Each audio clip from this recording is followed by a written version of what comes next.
My name is Sloane Hart, 32 years old. I didn't become my parents' bank all at once. It happened in deposits, the way a shoreline erodes, quietly, then obviously. When Dad got laid off, Mom called with a breaking voice and a list: mortgage, groceries, medicine, just until we get back on our feet. I make my money one invoice at a time, so $600 a week for a year wasn't easy. I sent it anyway. That's what family does, I told myself, and pressed transfer with a stomach that never quite unclenched. Every time the money landed, Mom's voice floated over it with a new suggestion arranged like a compliment. Laura made such smart choices, you know.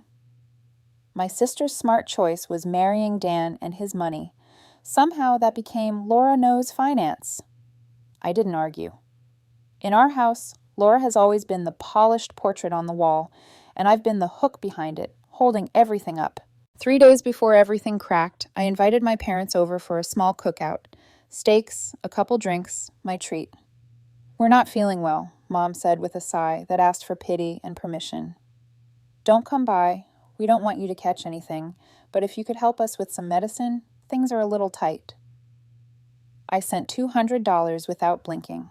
She replied with 3 hearts and a promise to pay me back soon, a promise I've learned is just another way to say never. The next afternoon, my neighbor, Mr. Jenkins, retired, kind, the unofficial mayor of our block, called to tell me he'd fed my parents fish while they were gone.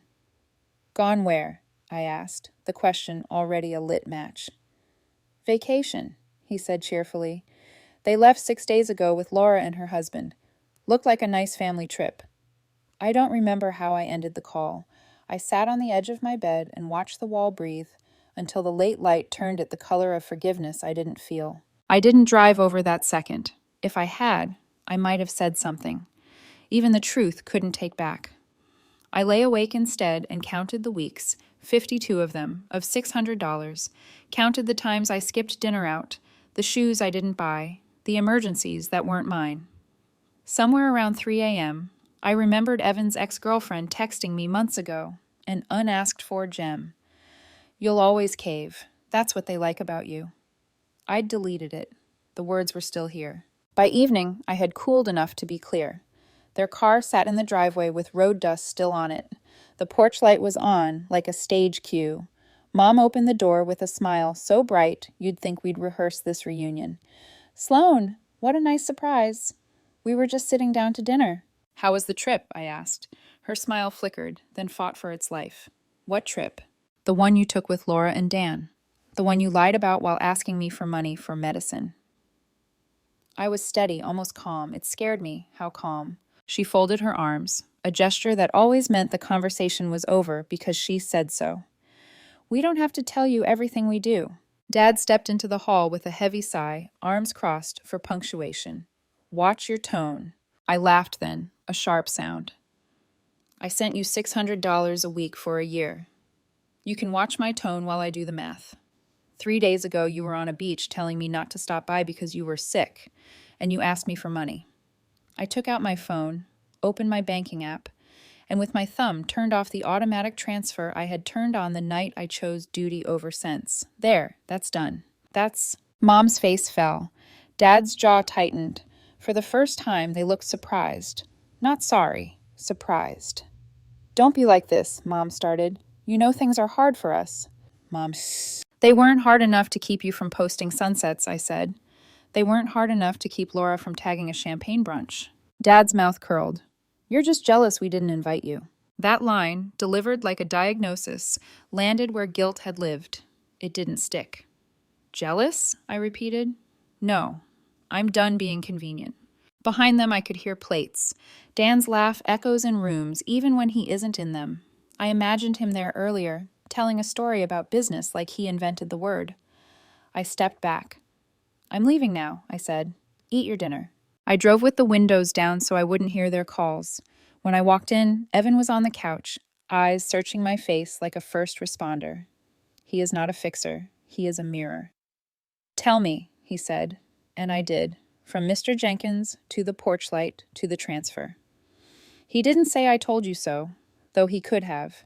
He didn't say be the bigger person, though that's the script I was raised on. He said, proud of you, like a blanket. They'll come here, I said eventually. They'll send Laura first. He looked past me to the door, jaw working in that quiet way he has when he's choosing not to say what he'd like to do. Then this is where we practice no. We didn't have to wait long. The next morning, my phone stacked itself with missed calls, voicemails layered with Sloan, honey, and this is your father, and pick up. At noon, someone pounded on the door like a warrant. Evan glanced at me. I shook my head. I hadn't invited anyone. Sloan, Laura's voice caroled through the wood. Open up. I opened it just enough to stand in the frame. Laura looked like she always does. Expensive and certain. Mom and Dad hovered behind her, a chorus. Are you seriously punishing them over a vacation? Laura asked, pushing her sunglasses up onto glossy hair. I'm ending a pattern, I said. Big difference. You act like they forced you to send money, she scoffed. You chose it. I chose family, I said. They chose to lie. Mom scrunched her mouth like she had bitten the wrong thing. That's not fair. We struggled. On the beach, I said, with medicine money in your wallet. That closed Mom's mouth. Laura rolled her eyes. It's not a big deal. Turn the payments back on. Let's be done with this tantrum. No, I said. If you think it's small, you cover it. Dad puffed up. We don't want your money. Good, I said. You're not getting it. Evan stepped up beside me, not in front of me. His voice was soft steel. We're done here. If you need to communicate, do it by text. If you come back uninvited, we'll call the police. He held his phone up, recording now. For everyone's memory. Laura's mouth fell open, like no one had ever shown her a boundary before. She turned to our parents for backup they didn't have. Their silence spelled it. They had lost their audience. We closed the door on three shapes, still learning what no sounds like. We didn't get an afternoon. Evening barely settled before my phone buzzed with a string of unknown messages. One stood out, the tone too familiar to be random. All this drama just to prove you're not the weak link. They'll still get what they want. Evan's ex. Of course. I stared at the words until they shrank to what they were. Bait. I put my phone face down. They'll try again, Evan said. Not a warning, just weather. I nodded. In the quiet, I could finally hear my own breath without counting dollars against it. That night, I slept without clenching my jaw.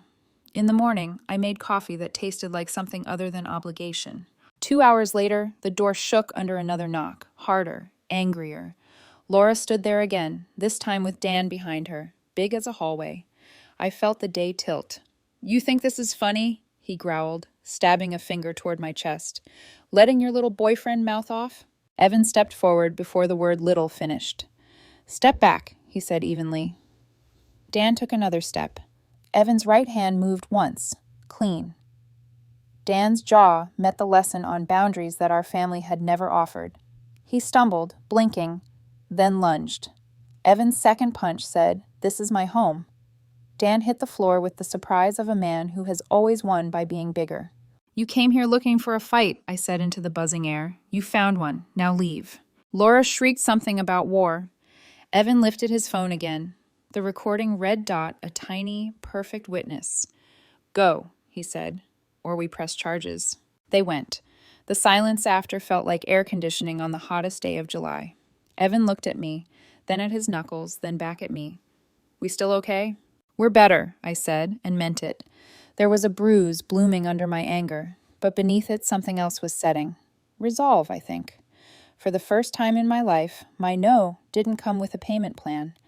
The morning after Evan dropped Dan in our doorway, I thought maybe, just maybe, that would be the end of it. But people like Laura don't vanish when the script doesn't go their way. They rewrite. By noon, my phone had already stacked with voicemails. My mother's voice in one was syrupy with indignation. Sloan, honey, I can't believe what happened yesterday. That boyfriend of yours assaulted your sister's husband. Who does he think he is? Another one, Dad this time, came across with blunt edges. You need to control your man. He laid hands on Laura's husband in your home. That's assault. Fix it. I played them on speaker while Evan sipped coffee, calm as if he were listening to the weather. He raised his eyebrows, but didn't flinch. They want me to rein you in, I said. He snorted. You can barely rein me in at the gym, let alone when someone's threatening you in your own house. I smiled despite myself. The guilt I'd been raised on, about tone, about respect, about owing my parents everything, didn't land the way it used to. Their words slid off like water on wax. Around 3 in the afternoon, another knock came. Less pounding, more deliberate. I half expected the police with some half-baked complaint. But when I opened the door, Laura stood there again. Not alone. Dan was beside her, his jaw already purpling from Evan's fist, sunglasses failing to hide the swelling. He looked less furious than calculated, his eyes carrying a weight that said, "I came here for round 2. "You think this is over?" Laura snapped, arms folded, chin high. "It should have been over the moment you lied to me about a beach trip while cashing my transfers," I said evenly. Dan stepped forward, his voice low. "You let your man touch me again, and you'll regret it." Before Evan could move, I raised my hand. "Stop. You already threatened me in my own doorway yesterday. The only regret you're going to have is when a judge sees the footage." I pointed to the camera mounted above the door, its tiny red light glowing. Evan's voice was steady. "We recorded everything. You came here, threatened Sloan, lunged at me. You want to push this? Try." Dan froze. Not because he believed us, but because for the first time he realized he couldn't control the story. Laura yanked his arm. "Come on." They stormed off, Laura shrieking about wars and betrayals, Dan silent but seething. I shut the door before their footsteps even hit the sidewalk. Inside, Evan exhaled. "They'll pivot, they always do." He was right. That evening, my mother called again, tears laced into her voice, like she was auditioning for sympathy. "You're being manipulated, Sloan. Family doesn't turn on family over something so small. We just wanted one nice trip without you making it about money. And now look, you've got your boyfriend attacking people, making us look like fools." I almost laughed. "Mom, you made yourselves look like fools when you lied to me, borrowed medicine money, and toasted on a beach with Laura. Evan didn't start this fight. He finished it because Dan thought he could intimidate me." Her breath hitched, the way it does when she knows she's losing ground. "We raised you better than this." "No," I said quietly. "You raised me to bankroll your comfort while you praised Laura for marrying a wallet. That's what ends today." The silence that followed was thick with disbelief, like she couldn't imagine her favorite daughter's shadow no longer holding me in place. She hung up first. Evan watched me pace the living room. "You're shaking," he said gently. "Not from fear," I admitted. "From relief. But relief has a short shelf life in my family." 3 nights later, Mr. Jenkins waved me down as I was pulling into the driveway. His eyes sparkled with the kind of gossip that carries both sadness and satisfaction. "You missed a show," he said. I frowned. "What show?" "Your sister. She came back to your folks' house last night, slammed the car door so hard I thought the windows would crack. She was yelling before she even hit the porch, loud enough the whole street caught it." My chest tightened. "What was it about?" He leaned in, lowering his voice, even though there was no one else around. "She told them flat out, if they hadn't bled you dry, you wouldn't have snapped. Said it was their greed, not yours, that ruined everything." "And then?" He chuckled. "They told her it was her turn now. Since you cut them off, she should step up. That's when she lost it. Called them leeches. Told them they should have saved instead of blowing it on vacations." I blinked. Jenkins's grin widened. "Best part?" She told them, "Why don't you call Sloan and apologize so she'll turn the payments back on?" Your dad puffed up and said they didn't want your money. Your mom started crying, going on about family. But your sister? She called them out, word for word. "You don't care about family. You care about who you can squeeze." Then she stormed out. I stood there stunned. For years, I was the backup plan. Laura was the golden child, and in 1 week, they'd managed to lose us both. When I went inside, Evan raised an eyebrow at my expression. "They finally ran out of banks," I said softly. He pulled me into his chest. "So what happens now?" I didn't have the answer then. But a week later, my phone lit up with a message from Dad that chilled me more than anger ever could. "Sloan, call me back. It's important. It's about Laura." I stared at the text from Dad for a long minute, my thumb hovering over the screen. His messages had always been about money, never about Laura. That alone told me something was different. Against my better judgment, I called. He answered on the first ring. "Sloan," he said, his voice low, almost tired. "I don't want to fight, but we need to talk. It's your sister." My chest tightened. "What about her?" He hesitated like he was choosing which truth to admit. "Dan filed for divorce. Kicked her out of the house. She's back here now. She doesn't have anywhere else to go." For a second, I almost laughed. Not because it was funny, but because of the irony.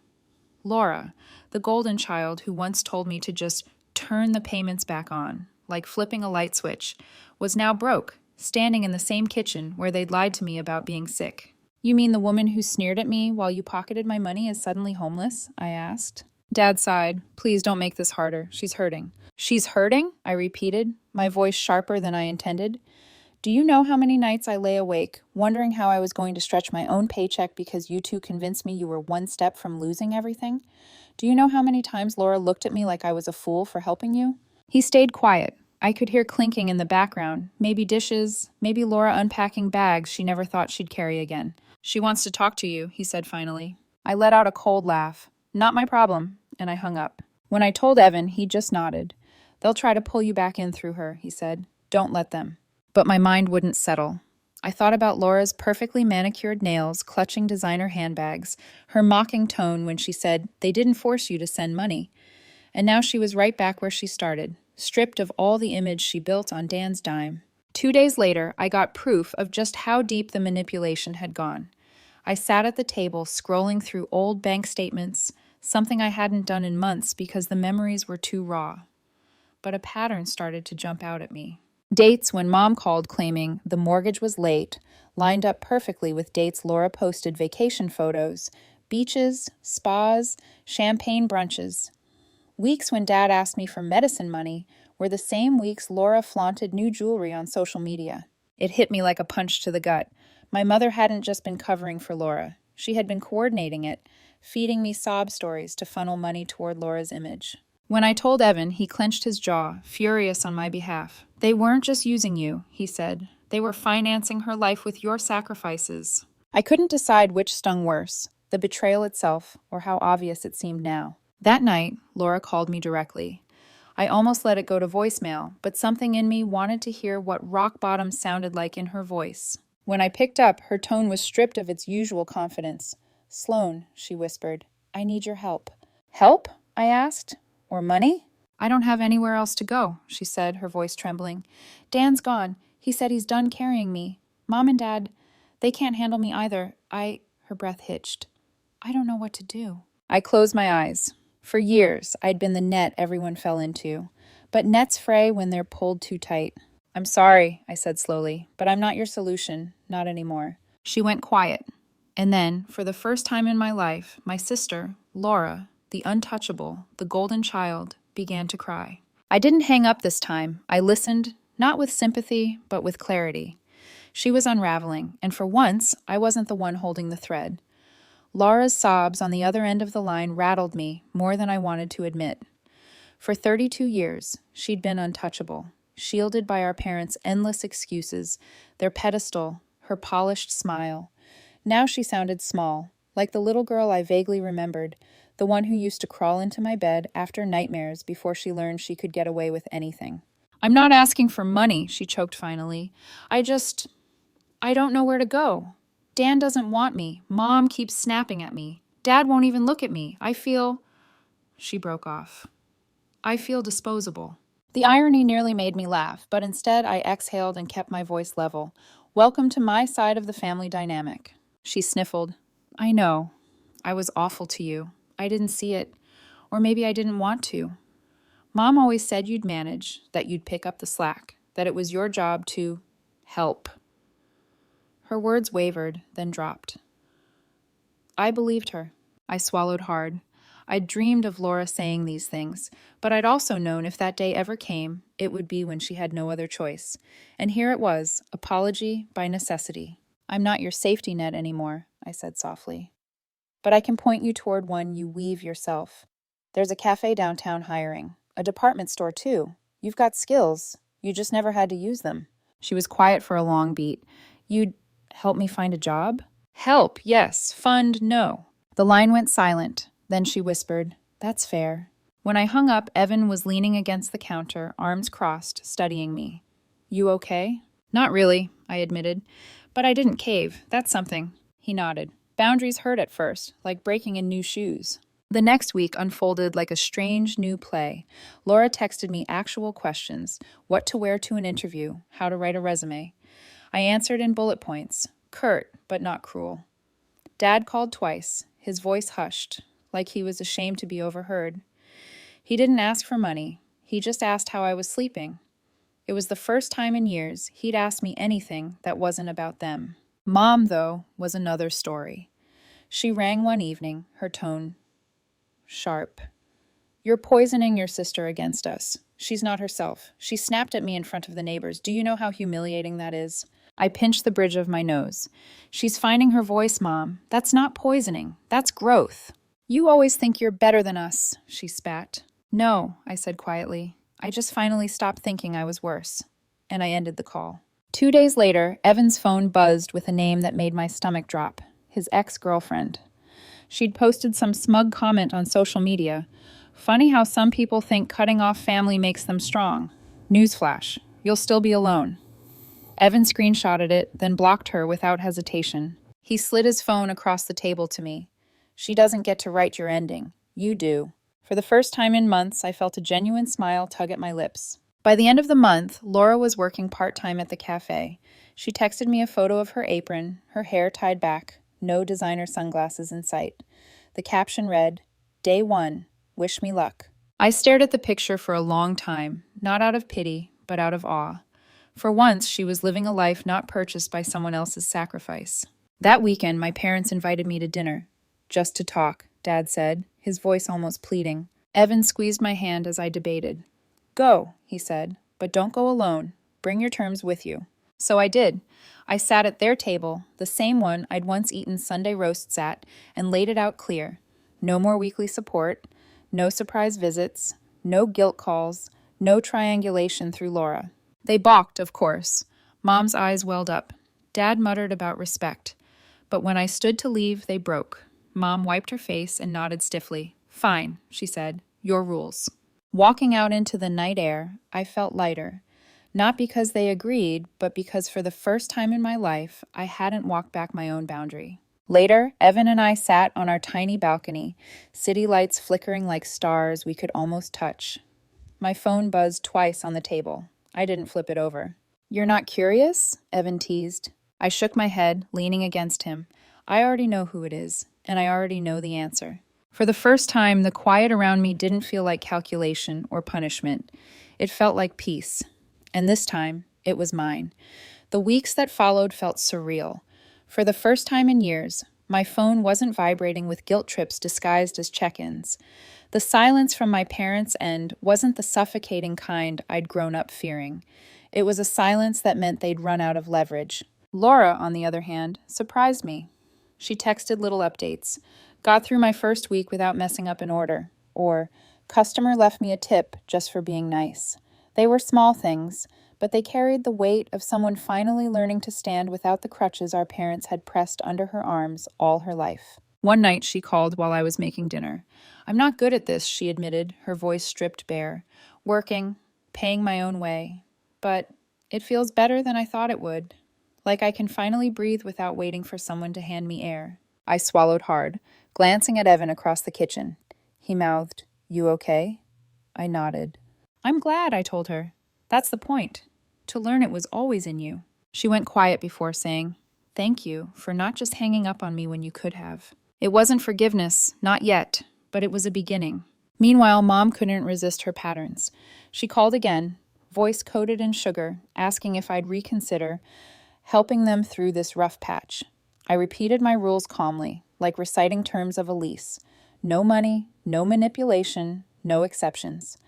The sharp inhale on her end told me she hated it, but she didn't argue, not this time. Dad called separately a week later, his words slow, deliberate. "I wish I'd seen it sooner," he said. "How we leaned on you, how unfair it was." There was a pause, and then softer. "I'm sorry, Sloan." The apology wasn't perfect, it came years too late. But it was the closest thing to accountability I'd ever heard from him, and it landed heavier than I expected. As for Evan, he became more than just my anchor. He became my mirror. When my old fears tried to creep back, he held them up to me until I recognized they weren't mine anymore. His ex tried one last jab online, something about me breaking a family apart. But Evan shut it down with a public post. "Protecting the person you love isn't breaking a family, it's breaking a cycle." He tagged me in it. I'd never felt more seen. One Saturday evening, my parents invited us again for dinner. This time, I didn't flinch. Evan and I went, hand in hand. The house looked the same, spotless surfaces, flowers on the table, but something in the air had shifted. There was no performance of superiority, no golden pedestal for Laura, just people sitting down to a meal with an uncomfortable awareness of their own mistakes. Laura was there too, hair tied back from a long shift, no designer labels, just a tired smile. She looked more real than I'd ever seen her. She met my eyes across the table, and in that glance, I saw both apology and resolve. We didn't hug when we left. We didn't make grand declarations. But for once, it didn't feel like I was walking away as the lesser child. It felt like I was walking away as myself. That night, Evan and I sat on our balcony again, the city hum below us, my phone face down on the table. He wrapped his arm around me. "You notice how quiet it is?" he asked. "Yeah," I said. "Does it scare you?" I leaned my head on his shoulder. "No, not anymore. For the first time, it feels like the right kind of quiet. The kind that isn't punishment. The kind you build for yourself, brick by brick, boundary by boundary. The kind that feels like peace." And this time, I knew I'd never give it up.